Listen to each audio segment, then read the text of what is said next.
Hello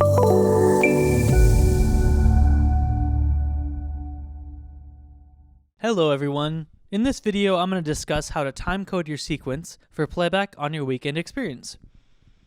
We use timecode to line up our lighting cues with Pro Tools so that everything lines up correctly for the weekend. Once you have created your master sequence in MA, our first step is to drop an audio track into Pro Tools. We are going to add a SMPTE track to the session so that MA will be able to follow for cues. To do this, go ahead and open up a Pro Tools session. Select File, then Import, then Audio.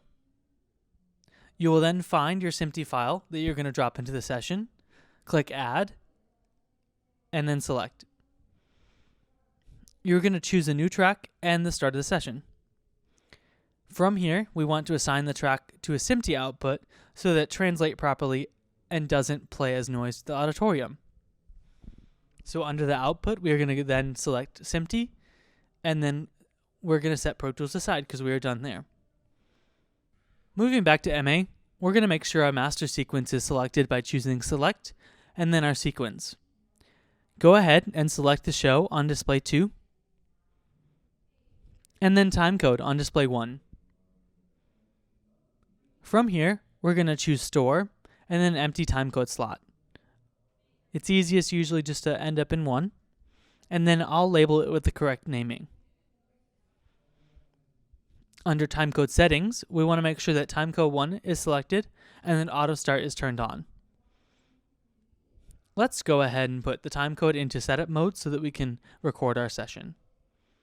I personally like to begin by releasing all cues on the console for a clean slate before recording, as everything you put into the programmer will be recorded into timecode. To get our first cue lined up correctly, we will start at the beginning of our track, click record, and then fire our first cue.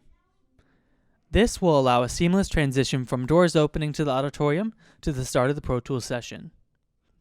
Now we can go ahead and play Pro Tools from here. You will see that the timecode clock and the play bar are both rolling, meaning you are ready to record.